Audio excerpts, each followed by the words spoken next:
បុគ្គលតែម្នាក់គត់ដែលអាចទប់នៅអធិពលឆ្កែឆ្កួតរបស់សៀមបានគឺមានតែលោកប្រធានាធិបតី Donald Trump នឹងឯងបងប្អូនដែលគាត់ជាប្រធានាធិបតីនៃប្រទេសមហាអំណាចគឺសហរដ្ឋអាមេរិកអញ្ចឹងកាលពីពេលដែលយើងប៉ះទង្គិចគ្នានៅព្រំដែនរវាងថៃនិងកម្ពុជាកាលពីថ្ងៃទី24ខែកក្កដា2025វិញគឺមិនមានអ្នកណាគេហៅថាទឹកមាត់ប្រៃក៏ដូចជាមានអំណាចគ្រប់គ្រាន់នៅក្នុងការបញ្ឈប់នៅឥទ្ធិពលថៃក្រៅពីលោកប្រធានាធិបតី Donald Trump នឹងឯងអញ្ចឹងពេលហ្នឹងថៃគឺឈប់ទាំងបង្ខំដែរទេណាបងប្អូនដោយសារតែទី1អាមេរិកទៅហើយណាបងប្អូនត្រឹម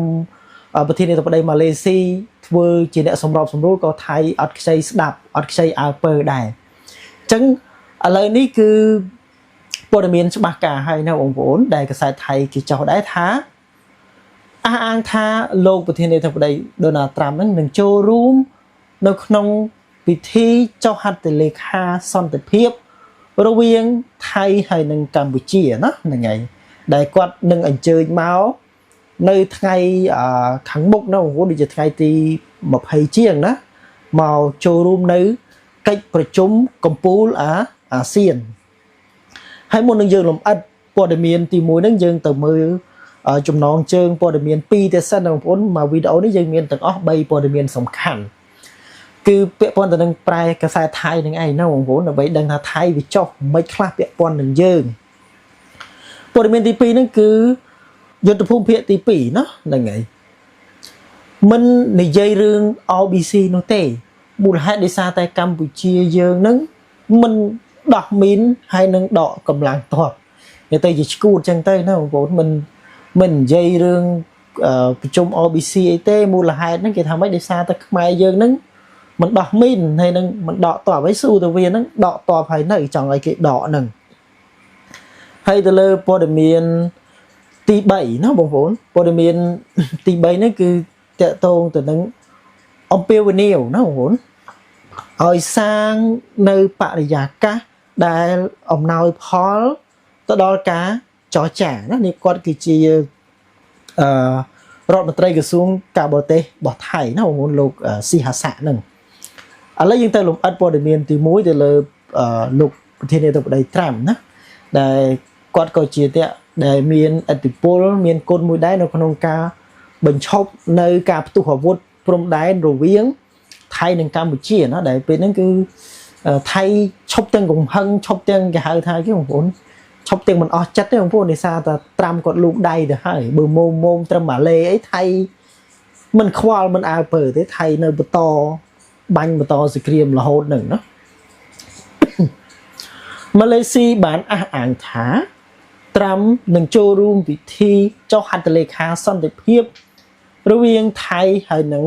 កម្ពុជាអញ្ចឹងថៃរៀងមិនសប្បាយចិត្តតិចហើយបងប្អូនព្រោះវាប្រទេសវាថ្ងៃនេះវាបន់ញុះយើងឲ្យតែយើងនឹងបើកការវាបហាទៅវាមុនដើម្បីវាបានគេហៅថាម៉េចបងប្អូនវាយមុនកិច្ចប្រជុំអាស៊ានអញ្ចឹងណាប៉ុន្តែយើងអត់ចូលតាក់របស់វាទេណារដ្ឋមន្ត្រីការបរទេសម៉ាឡេស៊ីបានទម្លាយថាលោកត្រាំនឹងចូលរួមក្នុងពិធីចុះហត្ថលេខាលើកិច្ចព្រមព្រៀងសន្តិភាពថៃកម្ពុជានៅក្នុងកិច្ចប្រជុំកំពូលអាស៊ាននៅចុងខែនេះលោកមូហាម៉ាត់ហាសាន់រដ្ឋមន្ត្រីក្រសួងការបរទេសម៉ាឡេស៊ីបាន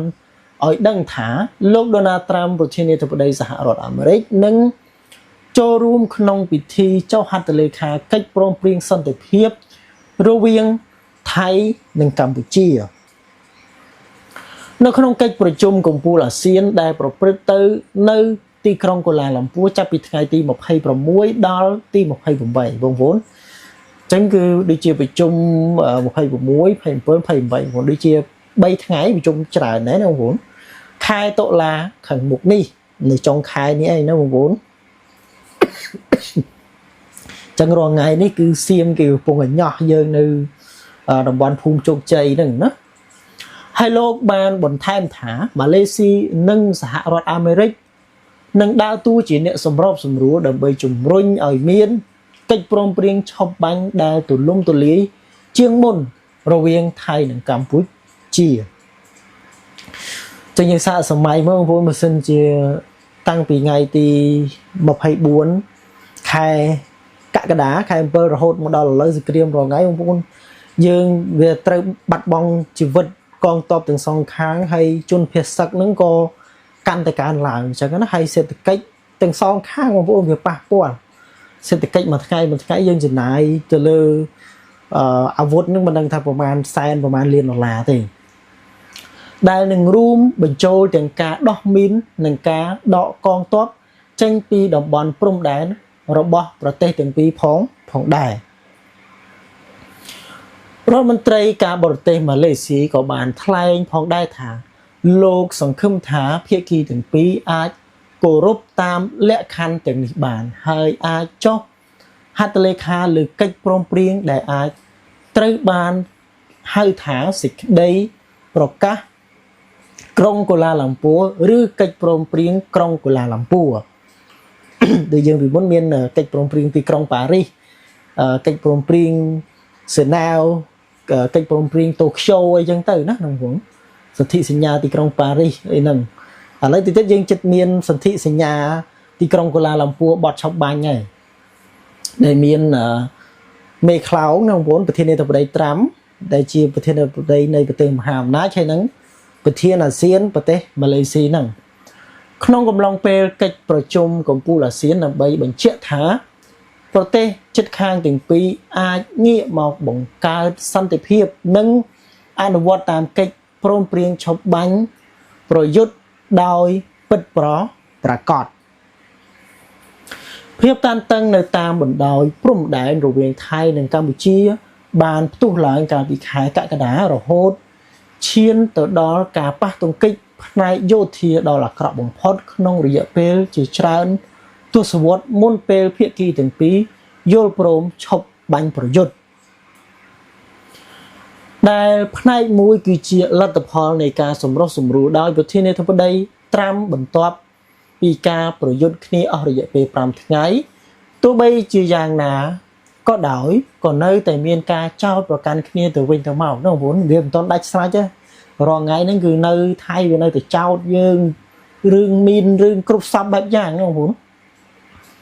ជាច្រើនដងថាភាគីម្ខាងទៀតបានបំពេញកិច្ចព្រមព្រៀងឈប់បាញ់ប្រយុទ្ធដដែលអញ្ចឹងយើងចាំតាមដានមើលថា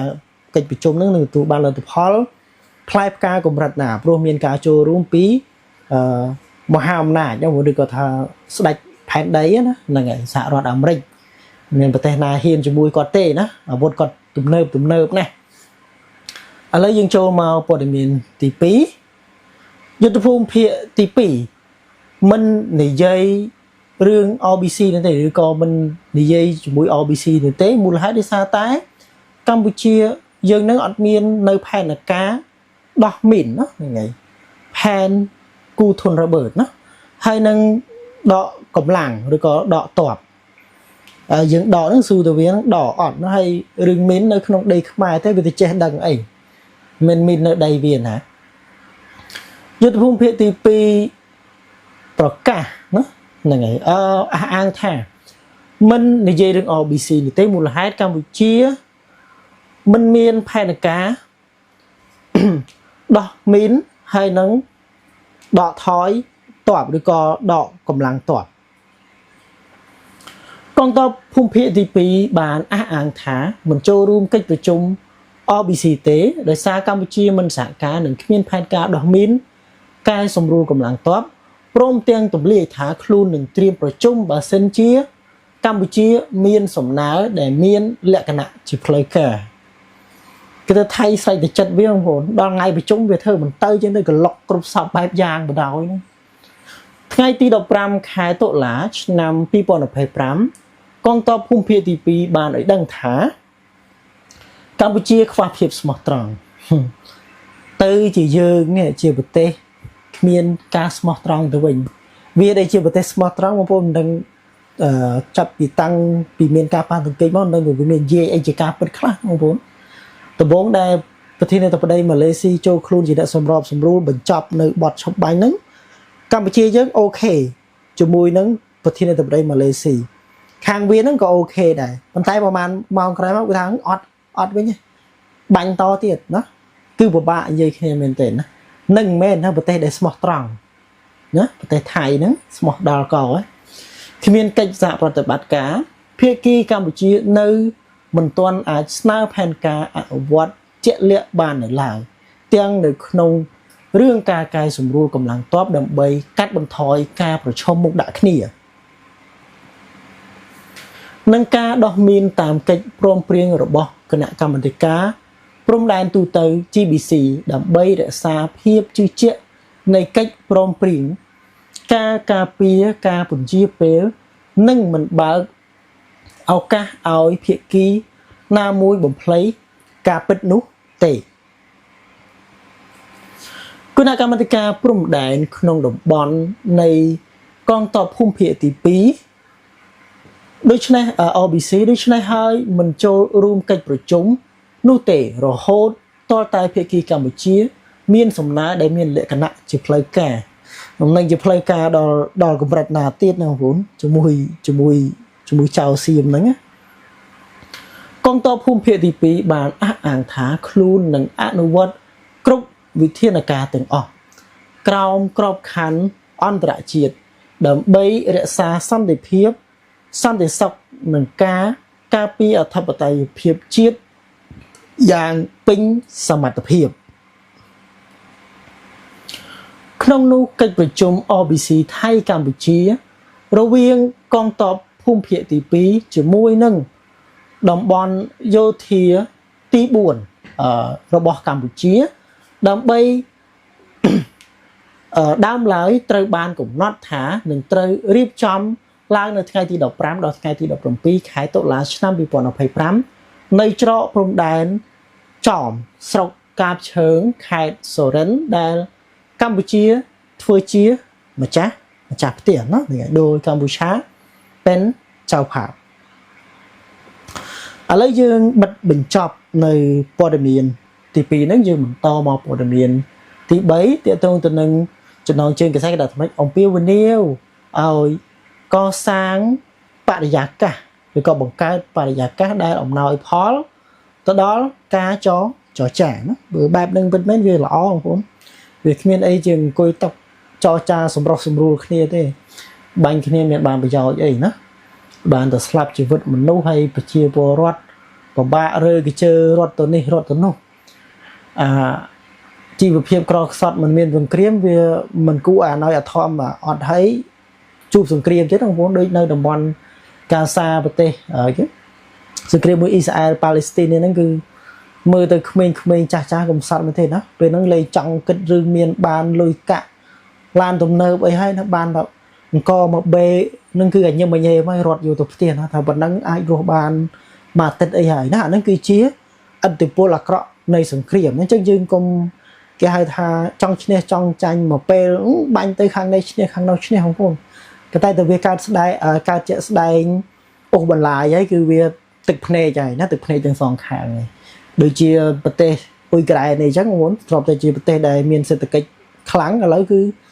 បើឈប់សង្គ្រាមវិញគឺចាប់ផ្ដើមពីសូន្យទៅវិញណាលោកស៊ីហាសាអំពាវនាវឲ្យមានការបង្កើតបរិយាកាសអំណោយផលដល់ការចរចាជាមួយកម្ពុជាណាស៊ីហាសាវ៉ាន់សាងបรรยากาศអំណួយការเจรจากកម្ពុជាលោកស៊ីហាសាពួងកែវកែតកែវណាបងប្អូនមើលឈ្មោះជាភាសាថៃស៊ីហាសាពួងកែតកែវរដ្ឋមន្ត្រីក្រសួងការបរទេសបានផ្ដល់បទសម្ភាសន៍អំពីវឌ្ឍនភាពឬក៏ការវិវត្តនៃការធ្វើដំណើរទៅពិភាក្សាជាមួយប្រទេសម៉ាឡេស៊ីស្ដីពីការដោះស្រាយបញ្ហាព្រំដែនថៃកម្ពុជាសម្រាប់លើកក្រោយថាយើងទៅជាបន្តទៀតណាឥឡូវនេះការចរចាកំពុងដំណើរការទៅដោយល្អដែលនៅមានបញ្ហាពីរផ្សេងទៀតដែលត្រូវទៅពិភាក្សាជាមួយម៉ាឡេស៊ីបន្ថែមគេរំពឹងថានឹងធ្វើដំណើរទៅកាន់ទីក្រុងកូឡាឡាំពួរប្រទេសម៉ាឡេស៊ីនៅថ្ងៃទី17ខែតុលាឆ្នាំ2025នេះនៅពេលស៊ូអំពីករណីដែលកម្ពុជានឹងទៅប្តឹងតុលាការពិភពលោកចំពោះករណីដែលថៃបញ្ចាំងភាពយន្តនិងចាក់សម្លេង ខ្មោចគួរឲ្យខ្លាចនៅក្នុងតំបន់ភូមិនងច័ន្ទភូមិនងយ៉ាកែវស្រុកខូកស៊ូងខេត្តស្រះកែវលោកសៀស័កបានថ្លែងថារូបលោកមិនមានការបារម្ភចំពោះរឿងនេះទេប៉ុន្តែមានការបារម្ភចំពោះរឿងរ៉ាវ4ទៅ5ដែលបានពិភាក្សាគ្នាដែលនាយករដ្ឋមន្ត្រីបានចាត់ទុកថាជាបញ្ហាសំខាន់បើសិនជាយើងនឹងបន្តដំណើរទៅមុខក្នុងទំនាក់ទំនងគឺមានតែ4រឿងប៉ុណ្ណោះដែលត្រូវពិភាក្សាជាមួយកម្ពុជានៅពេលសួរអំពីករណីអ្នកជំនាញបង្ហាញការបារម្ភចំពោះបញ្ហាសិទ្ធិមនុស្សដោយសារការបញ្ចាំងភាពយន្តនិងចាក់សម្លេងខ្មោចគួរឲ្យខ្លាចនោះលោកសៀស័កបានថ្លែងថាយើងក៏ត្រូវតែទៅមើលបើមានអ្វីដែលផ្ទុយទៅនឹងកាតព្វកិច្ចសិទ្ធិមនុស្សយើងត្រូវទៅពិនិត្យមើលសារថ្មីពិនិត្យស្អីបើធានថៃនៅព្រំដែនបើកដៃឲ្យអាមេតបអាចកាន់ចំផលាំងនឹងបើកឡានចូលទៅចាក់កុនចូលទៅរៀបបាសមកកំ pl នឹងមានស្អីទៀតណាទៅហ៊ានអត់មានហាមឃាត់អីសោះបើកដៃឲ្យទៅហើយមានអីទៀតដាក់មកអស់ដៃអានោះលេងមកអស់ដៃហ្នឹងឯងបងនៅពេលសួរថាតើលោកយល់ឃើញរឿងនេះដោយរបៀបណាលោកសៀស័កបានថ្លែងថាឥឡូវនេះការចរចាកំពុងតែដំណើរការទៅមុខរឿងអធិបតេយ្យយើងក៏ត្រូវតែបដិញ្ញារក្សាដែរប៉ុន្តែតើកន្លែងណាខ្លះដែលអាចបង្កើតបរិយាកាសចរចាឲ្យរីកចម្រើនទៅដោយល្អនោះចំណែករឿងការបញ្ចាំងភាពយន្តនិងការចាក់សម្លេងខ្មោចគួរឲ្យខ្លាចដែលបានបើកនៅក្នុងទឹកដីថៃនោះលោកសៀស័កបានថ្លែងថារូបខ្ញុំសូមផ្ដោតលើការពិភាក្សាជាមួយកម្ពុជាសិនអ្នកកសែតវាបកកែដែរណាបងប្អូនវាព្យាយាមស៊ូចាក់យកតែកន្លែងរសើបតែពេលខ្លះគាត់ពវៀងចម្លើយដែរណាអ្វីដែលធ្វើឲ្យបរិយាកាសនៃការពិភាក្សាដំណើរការទៅដោយល្អមិនមានការបន្ថែមបញ្ហាលំបាកទេគឺខ្ញុំចង់ឲ្យមានដូចនេះណាចំណុចនេះគឺខ្ញុំគ្រប់គ្រងណាទៅលើការវិភាសារដំណោះស្រាយល្អជាមួយគ្នាណាជៀសវាងដែលយើងបង្កើតតែភាពតានតឹងឲ្យគ្នាទៅវិញទៅមកព្រោះវាពិបាកនៅពេលសួរថាតើម៉ាឡេស៊ីបានសាកសួរដល់ករណីភូមិនងច័ន្ទនិងភូមិនងយ៉ាកែវដែរឬទេលោកសៀស័កបានថ្លែងថាមិនបានសាកសួរទេពួកគេផ្ដោតលើបញ្ហាដែលជាចំណោទសំខាន់នៅពេលនេះសូមឲ្យគ្រប់ភាគីជួយគ្នាដើម្បីឲ្យការពិភាក្សាដំណើរការទៅដោយល្អណាเมื่อถามว่ามาเลเซียได้สักถามถึง กรณีบ้านน้องจันบ้านน้องยาแก้วหรือไม่นายเสียศักดิ์กล่าวว่าไม่ได้สักถามเขามุ่งในประเด็นที่เป็นปัญหาหลักในตอนนี้ขอให้ทุกฝ่ายช่วยกันเพื่อให้การพูดคุยเป็นไปได้ด้วยดีចំណែកករណីដែលកម្ពុជានឹងនាំយករឿងប្រាសាទតំបន់ធំនិងប្រាសាទតាក្របីស្រុកភ្នំដងរែកខេត្តសុរិន្ទឡើងទៅកាន់តុលាការពិភពលោកណាថាយើងបងប្អូនណាផ្សារតំបន់ធំហ្នឹងនៅក្នុងខេត្តរបស់វាណាយើងក៏ថានៅក្នុងខេត្តដីរបស់យើងតែជាក់ស្ដែងក៏ឈ្មោះហ្នឹងឈ្មោះយើងបាត់ហើយណាតំបន់ធំឡើងទៅកាន់តុលាការពិភពលោកសៀស័កបានថ្លែងថានៅមិនទាន់មានការពិភាក្សាក្នុងរឿងនេះនោះទេក្នុងរឿងនេះនៅឡើយទេឥឡូវនេះយើងកំពុងនាំយកអ្វីទាំងអស់ទៅក្នុងកិច្ចប្រជុំទ្វេភាគីសិនអញ្ចឹងគឺ3ព័ត៌មានណាបងប្អូនរៀងវែងតិចហើយព័ត៌មានប្រាយកសែតបងប្អូនពេលខ្លះអាចមើលទៅវារៀងធុញរៀងអីប៉ុន្តែធ្វើម៉េចយើងលំអិតនៅខ្លឹមសារព័ត៌មានដែលយើងប្រែពីកសែតថៃតើមួយថ្ងៃហ្នឹងវាចុះវាយវហាយើងបែបណាខ្លះណាដើម្បីប្រែមកឲ្យបងប្អូនបានដឹងថាវាប្រែមូលបកាច់យើងមិនខ្លះណាទៅលើរឿងនយោបាយរឿងព្រំដែនគ្រប់សពបែបយ៉ាងហើយ អញ្ចឹងនៅក្នុងថ្ងៃនេះមានតែប៉ុណ្្នឹងណាបងប្អូនព័ត៌មានសំខាន់ទាំង3ហ្នឹងសូមអរគុណសូមគោរពលា